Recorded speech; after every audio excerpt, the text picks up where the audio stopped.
रात का समय था। चारों ओर गुप्त अंधेरा छाया हुआ था। केवल एक ही कमरा प्रकाशित था। वहाँ 4 मोमबत्तियाँ जल रही थीं। चारों मोमबत्तियाँ एकांत देख आपस में बातें करने लगीं।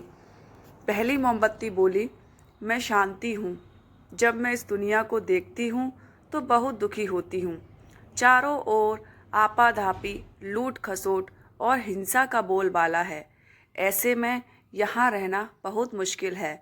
मैं अब यहाँ और नहीं रह सकती। इतना कहकर मोमबत्ती बुझ गई। दूसरी मोमबत्ती भी अपने मन की बात कहने लगी। मैं विश्वास हूँ।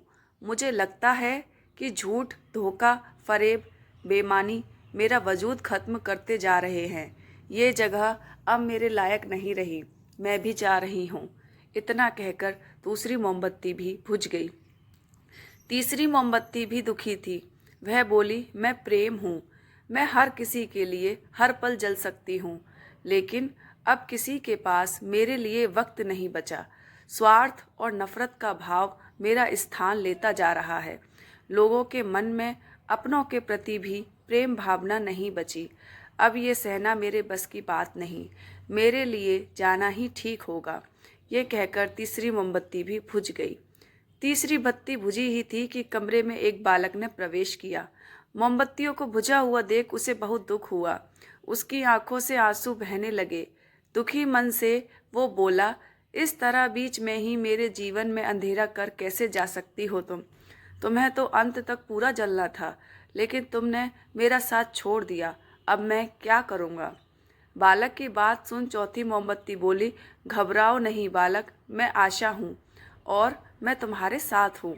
जब तक मैं जल रही हूँ तुम मेरी लौ से दूसरी मोमबत्तियों को जला सकते हो। चौथी मोमबत्ती की बात सुनकर बालक का ढाढ़स बंध गया। उसने आशा के साथ शांति, विश्वास और प्रेम को पुनः प्रकाशित कर लिया। सीख, जीवन में समय एक सा नहीं रहता। कभी उजाला रहता है तो कभी अंधेरा।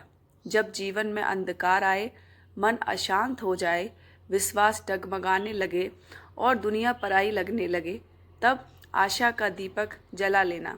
जब तक आशा का दीपक जलता रहेगा, जीवन में कभी अंधेरा नहीं हो सकता। आशा के बल पर जीवन में सब कुछ पाया जा सकता है। इसलिए आशा का साथ कभी ना छोड़ें।